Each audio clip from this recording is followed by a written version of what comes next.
কই যাচ্ছি? বরিশাল না, তাকাও, হাই দিয়ে দাও। আসসালামু আলাইকুম সবাইকে, আশা করি সবাই ভালো আছেন। তো আমরা এই ভিডিওটা হয়েছে ঢাকা থেকে যখন আমরা বরিশাল যাইতেছিলাম তখনের। ওভারব্রিজের উপর দিয়ে জুরাইনকে টাটা বলে আমরা বরিশালের উদ্দেশ্যে রওনা দিলাম বাসে। তো এটা হয়েছে বুড়িগঙ্গা ব্রিজটার এখানে ছোট ছোট ভিডিও দিয়ে ক্লিক করছি যেগুলো আমার কাছে ভালো লাগছে। আর মূলত এখানে অনেক মজার কথা আছে যেগুলা আস্তে আস্তে বলতেছি।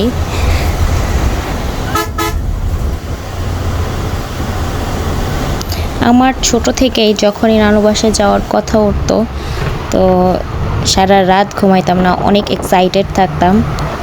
তো ঘটনা হইল যে আমি সারা রাত ঘুমাই নাই ওদিন, সারা রাত ঘুমাই নাই। আম্মু আব্বু ইশরাত তারা মূলত একটু ঘুমাইছে, ইশরাতেও 2:30 দিকে উঠে গেছে, পরে আর ঘুমায় নাই, আধা ঘন্টার মতো শুয়েছিল। আমি 3টা বাজে যখন একটু না বলি যে 1 ঘন্টা একটু ঘুমায় নিই, তখন আমার মেয়ে উঠে গেছে, বলতেছে ও টয়লেট করবে, পানি খাবে। তারপর ও আর ঘুমায় নাই। পরে আমি ইশরাতরে ডাক দিয়ে আমরা মা বোন মেয়ে মিল্লা গল্প করছি আর মেরে পরে খাওয়াইছি। পরে আস্তে আস্তে 4টা বাজলো, রেডি হইছি। রেডি হইতে হইতে সব কিছু গুছায় টুচায় নিতে নিতে 6টা বাজে গেছে। পরে আমরা বাসের স্ট্যান্ডের দিকে রওনা হয়েছি, বাসা থেকে বের হয়েছি। আপনাদের কার কার বেড়াতে যাওয়ার কথা উঠলে এরকমটা হয় বললেন, কারণ আমি এত এক্সাইটেড থাকতাম, আমাদের আর কোথাও যাওয়ার হইতো না জাস্ট নানু বাসা ছাড়া। তো এই জন্য আমি অনেক এক্সাইটেড থাকতাম। পরে আমরা বাসে, আমার বোন বলতেছে আপু এনজয় করো, দেখো কত সুন্দর ভিউ। পরে ও আবার গান গাইতেছিল, আমি আবার বলি যে ভিডিও করি। ওর গান বুঝাই যাইতেছিল না, অনেক বাতাসে এত সাউন্ডের কারণে ওর কথা কোনো বোঝা যাইতেছিল না।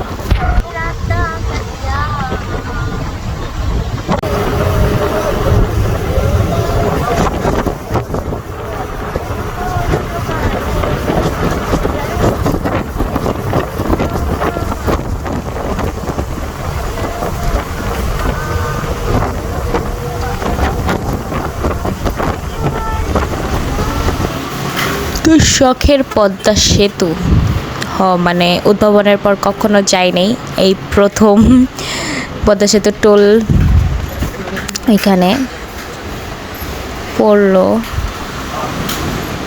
দেন এখন পদ্মা সেতুর রাস্তায় অনেক এক্সাইটেড, পদ্মা ব্রিজ দেখছি আমি, সারা রাত তো ঘুমাই নাই।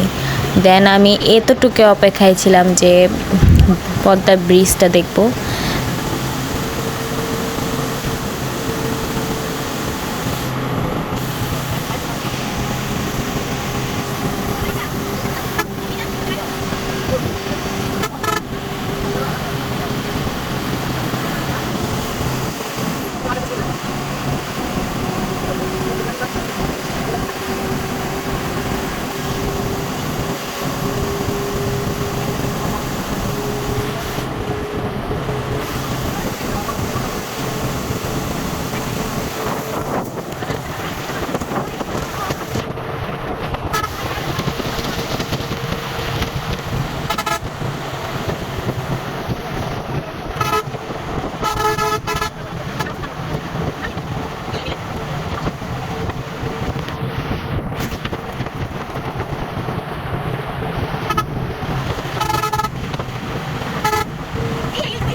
সবাই জানে পদ্মা সেতু পার হওয়ার পরপরই হচ্ছে শরীয়তপুরের রাস্তা।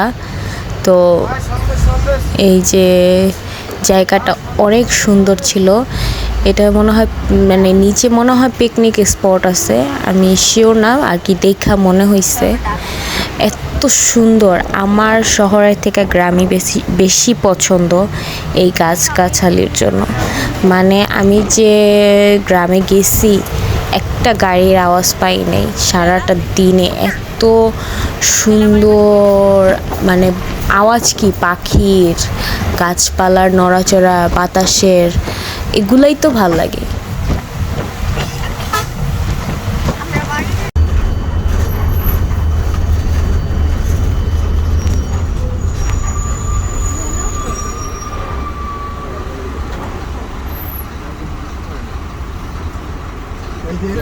ক্যামেরা লাগানো দূরের থেকে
তো অনেকটা পথ পার হওয়ার পরে গৌরন নদীর এখানে বাস থামাইছে। তো আমরা এখানে ফ্রেশ হয়ে নিলাম। এখানেও একটা মজার ঘটনা প্লাস কষ্টেরও ঘটনা আছে। আমার মেয়ে এখানে জুস অনেক পছন্দ করে, তো নানা ওরে জুস কিনা দিছে। দেন এই জুস তো তরল জাতীয়, এটা খাওয়ার পরে বাসের যে ঝাঁকুনি ওইটা ওর খারাপ লাগছে, দেন ও বমি করে ফেলছে। আরেকটা মজার ঘটনা যে ছিল, আমি তো সারা রাত ঘুমাই নাই। তো গৌরন নদীর ওখানে ফ্রেশ হওয়ার পরে যখন আবার যাত্রা শুরু হয়েছে, এরপর বাসটা মানে থামার অবধি আমি ঘুমাইছিলাম, তো আমি আর ভিডিও করতে পারি নাই। দেন এরপরে আবার যখন অটোতে উঠছি, তো এই ভিডিওগুলো তখনকার। চারপাশ বললে ভুল হবে, রাস্তায় তো দোনো পাশে আর কি নার্সারি, দোনো পাশে নার্সারিগুলো আগে ভিতরে ছিল, এখন মানে রাস্তার পাশে করছে। দেখতে অনেক সুন্দর লাগে, এগুলো দেখলে খালি দেখতে ইচ্ছা করে আমার। আর কার কি ইচ্ছা করে আমি জানি না, আমার খালি দেখতে ইচ্ছা করে।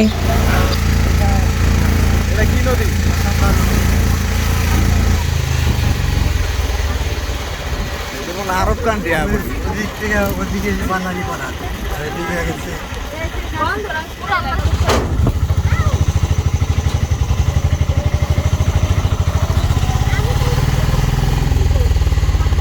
খালবিলের নিচের থেকে নিচের খালের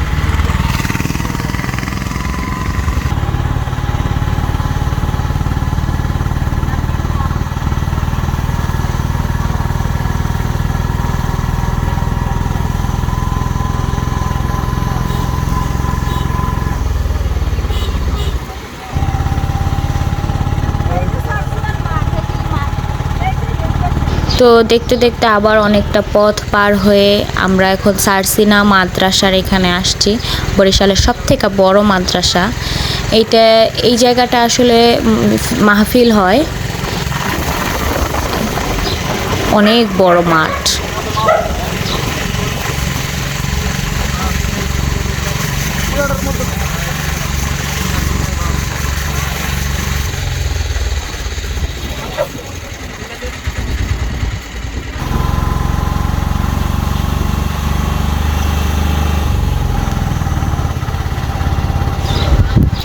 এখান থেকে আবার কিছু পথ হেঁটে আমরা এখন মানে ট্রলারে নদী পার হব।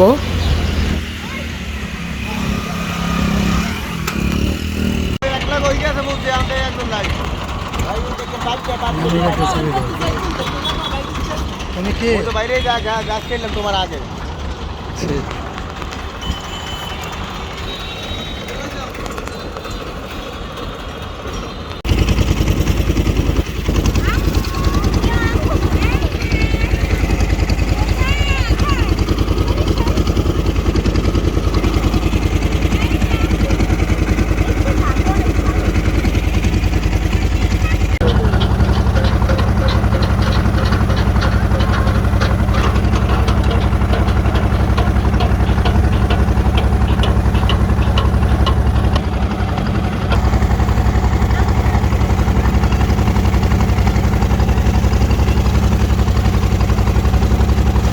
তো আজকের এই ভিডিওতে এই হলো ঢাকা থেকে বরিশালের যাত্রা। আজকের জন্য এই পর্যন্তই। সবাই সুস্থ থাকবেন, ভালো থাকবেন। আল্লাহ হাফেজ।